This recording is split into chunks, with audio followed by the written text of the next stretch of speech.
자, 우리가 추정이란 것을 한다라고 치면은 대부분 다 모평균에 대한 추정을 해요. 그러니까 모집단에서의 평균이 과연 얼마겠느냐 라는 추정을 가장 좋아합니다. 고등학교 수학교육 과정에서 통계를 다룰 때는요, 그때 한해서는 모평균을 추정하는 걸 가장 좋아해요. 그래서 사실 모평균의 추정이라는 게 가장 이슈가 되는 단원이고, 이과 같은 경우에는 모비율의 추정까지도 합니다. 문과에서는 이제 모평균의 추정에서 멈춰요. 근데 어쨌든 이 모평균에 대한 추정을 하기 위해서는요, 우리가 뭘 다뤄야 되냐면 표본에 대한 평균을 다룰 수 있어야 돼. 자, 지금까지 제가 말로 했죠. 말로 하니까 조금 잘 이해가 안 될 거예요, 그쵸? 자, 이렇게 큰 모집단이 있다라고 칩시다. 자, 우리가 추정이라는 거는 어떻게 한다라고 했냐면, 표본을 뽑아서 그 표본을 분석한 다음에 그 분석 결과를 바탕으로 해서 모집단의 어떤 정보를 추측하는 과정을 추정이라고 한다. 이렇게 얘기를 했었죠. 그쵸? 자, 지금 저처럼 어떤 단어가 나왔을 때 이렇게 다 설명할 수 있어야 돼요. 저는 뭐 선생님이니까 설명하고 학생들은 학생이니까 설명 못하고 이런 거 절대 안 됩니다. 똑같이 설명할 수 있어야 돼요. 그래야지 정확하게 이해를 하고 있는 겁니다.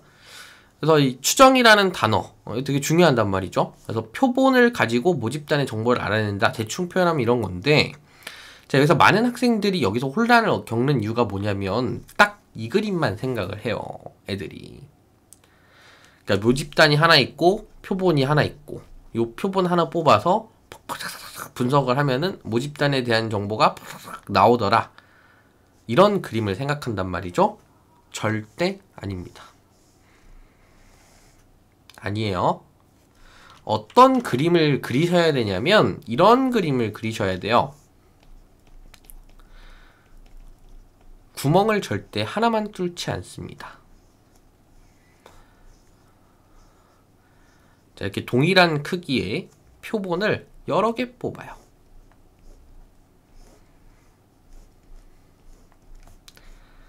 그래서 가령 예를 들어서 모평균을 추정하고 싶다. 가장 많이 한다 그랬죠.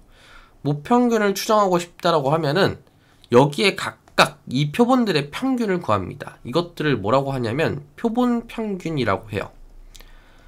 쓸 때는 이렇게 씁니다. 바 x. 그래서 바 x를 이렇게 다 구해요. 물론 값은 다 다르겠죠. 그럼 이제 바 x가 가지는 값들이 있을 거 아니에요, 그쵸? 그걸 가지고 뭘 만드느냐? 이걸 만들어요. 확률 분포를 만듭니다. 이게 표본 평균의 확률 분포예요. 자, 제목을 읽어봅시다. 표본 평균의 확률 분포. 그쵸? 지금 하고자 하는 개념이 바로 이거예요. 이 표본 평균의 확률 분포를 다루고자 함입니다. 됐죠? 그럼 이 값들이 막 다 똑같지는 않을 거예요, 절대. 비슷할지언정 뭐 값들이 막 다 다를 겁니다. 그럼 이 값들이 나온 빈도가 또 나오겠죠. 뭐 총 100개를 뽑았다면 뭐 100개 중에 뭐 3개는 이런 A 값이 나오더라. 뭐 이렇게 또 이제 쭉 될 거 아니에요, 그쵸? 그래서 얘를 또 이제 분석을 하면서 모평균이 그럼 얼마쯤이겠다 라고 추정을 하는 과정이 통계적 추정입니다. 모평균의 추정이 바로 그거를 하는 거예요. 됐죠? 자, 하지만 어쨌든 이거는 이제 뒤에 가서 더 자세하게 얘기를 하고요. 지금은 이제 표본 평균에 대한 확률 분포에 대해서만 얘기를 하기 때문에 이 부분에 대해서 조금 더 자세히 얘기를 해보면, 자, 실은 절대로 이렇게 나오진 않아요. 그러니까 확률 분포표로 나타내지지는 않습니다. 왜냐하면 보통 이 모집단은 정규 분포를 따르는 모집단을 줘요. 안 그럼 분석이 안 됩니다. 그럼 이제 표본 평균을 뽑아서 이런 표본 평균에 대한 확률 분포를 만들면 얘도 정규 분포가 돼야 돼요. 그래야지만 우리가 문제를 풀 수 있습니다. 그렇다는 얘기는 정규 분포는 뭐예요? 연속 확률 변수에 대한 확률 분포죠. 확률 분포표는 어떤 것에 대한 표현이야? 이산 확률 변수에 대한 확률 분포의 표현이죠. 그러니까 이게 이제 매치가 안 되죠. 얘는 연속이란 말이야. 그럼 당연히 얘는 함수로 표현이 되겠죠. 이런 표로 표현되는 게 아니라 얘는 이해를 돕기 위한 표현일 뿐입니다. 그냥 어쨌든 얘는 정규분포로 표현이 돼요. 그럼 이제 정규분포로 표현이 되면 가장 궁금한 건 이거잖아. 평균은 뭐며 표준 편차는 얼마며, 그쵸? 이런 것들이 이제 궁금해지잖아요. 자, 결론부터 말을 해보죠. 표본 평균의 확률 분포에 대해서 표본 평균들의 평균, 자, 이 표본 평균 값들을 다 모조리 모아서 평균을 냅니다. 그러면 모평균이 나와야 돼요. 즉, 이 모집단의 평균이 나와야 됩니다. 됐어요?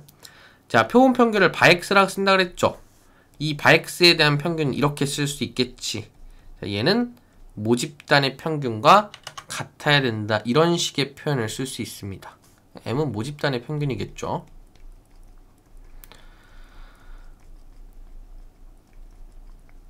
자, 그렇고요. 또 무슨 얘기를 할 수 있냐면 얘네들의 분산을 구할 수도 있어요. 얘는 n분의 시그마 제곱 이렇게 나옵니다. 사실 얘보다는 이걸 더 기억하고 있는 게 좋아요. 루트 n분의 시그마. 즉 이제 원래 표준 편차의 루트 n을 나눈 값이 표준 편차가 됩니다. 자, 얘는 주의해야 돼요. 뭘 주의해야 되냐면 이것들은 모집단에서 어떤 표본을 뽑았을 때에 대한 결과가 절대 아니에요. 그러니까 이 표본에 대한 평균이 모평균이고 이 표본 안에서 막 꿍짝꿍짝해서 뭐 표준 편차를 구했더니 표준 편차가 이렇게 나오고 이게 절대 아니라는 거야. 이렇게 표본을 하나 뽑아서 나온 결과로는 하나의 평균 값밖에 없어요. 이 표본의 평균 값 하나를 구하고 얘는 장렬히 전사합니다. 더 이상 아무런 정보가 여기서 안 나와요. 또 계속 표본을 뽑겠죠. 이렇게 표본들이 계속 이제 뽑히면서 평균들을 막 뿜어낼 거란 말이지. 이 평균 값들의 평균이 모평균이고 이 평균 값들의 분포상 분산은 이렇고 표준 편차는 이렇다라는 겁니다. 됐어요? 그러면은 선생님 왜 이렇게 나와요? 왜 딱 루트 n으로 나누게 나와요? 저도 몰라요. 저도 모릅니다. 정말 몰라요. 진짜 진심으로 모릅니다. 물론 그거에 관련된 논문을 본 적도 있고 그거에 관련된 교과서도 본 적은 있지만 저보고 증명하라 그러면 못합니다.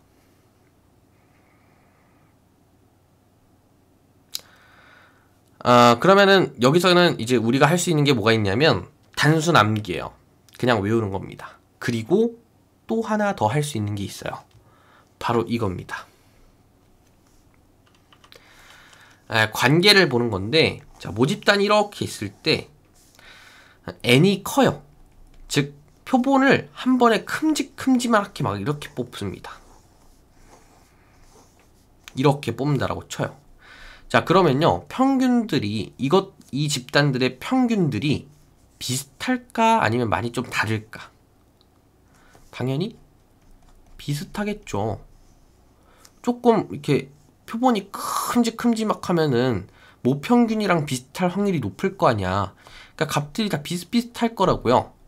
이 얘기는 이 각각의 평균의 값들이 가지는 분포, 산포도가 낮다라는 겁니다. 즉 한 곳에 몰려있다라는 얘기예요. 표준 편차로 얘기를 하면 표준 편차 값이 어때야 돼? 표준 편차 값이 낮아야겠죠. 편차가 적으니까. 그쵸? 자, 이 현상이 여기에서 발견이 됩니다. n이 커지잖아요? 그럼 전체 값은 작아집니다. 맞죠? 분모가 커지면 전체 값은 작아지니까 표준 편차가 작아진다라는 표현 맞죠? 그치? 자, 반대로 표본들이 작습니다. 이렇게만 뽑아요. 뭐 비슷한 양을 뽑지만 표본을 엄청 작게 뽑습니다. 그러면은 이 각각에 나오는 값들의 편차가 엄청 크겠죠. 뭐 엄청 막 최대값들만 모여있는 집단을 내가 뭐 모르고 뽑아버렸을 수도 있고, 막 최소값들만 모여있는 집단을 뽑았을 수도 있고, 그쵸? 그럼 이 값들이 되게 다변할 거예요. 막 이렇게 큰 값도 있고 작은 값도 있을 겁니다. 그럼 얘네들은 비슷하지 않다라는 얘기죠. 즉 편차가 크다라는 얘기입니다. 이 현상이 여기서도 알 수 있다라는 거예요. n이 작으면 전체적으로 값은 커진다라는 겁니다. 자, 이 상관관계 정도까지라도 이해를 하고 이제 이 개념과 이제 결부시켜서 얘기를 할 수 있을 정도만 되더라도 엄청나게 통계에 대한 이해도가 높은 겁니다. 진짜로. 정말입니다. 됐죠?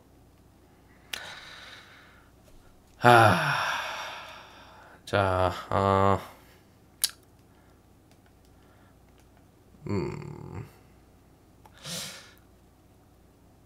네, 뭐 요 정도까지만 얘기를 하면 될 것 같아요. 사실 표본을 그냥 뽑은 상태에서의, 그러니까 요 상태에서의 표본 평균을 바 x라고 하고, 이 상태에서의 또 뭐 표준 편차나 분산, 그러니까 표본 분산, 표본 표준 편차 이런 개념도 사실 있긴 하거든요.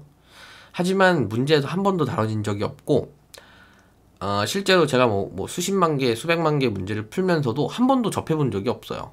한 번도. 정말 손에 꼽는 것도 아니고 한 번도 접해본 적이 없습니다. 그렇다는 얘기는 뭐 수능에 나올 확률은 거의 뭐 제로에 수렴하죠. 그래서 별로 얘기하고 싶지가 않아요. 그리고 혼란을 초래합니다. 뭐랑? 표본 평균의 평균, 표본 평균의 분산, 표본 평균의 표준 편차랑 헷갈려요. 그래서 그 부분은 언급하지 않겠습니다. 혹시나 그런 표현들을 자습서, 교과서에서 보더라도 질문은 안 해주셨으면 해요. 그러니까 질문을 하시더라도 제가 할 수 있는 답변은 무시해 이거밖에 없습니다. 그냥 몰라도 돼 이런 거밖에 없어요.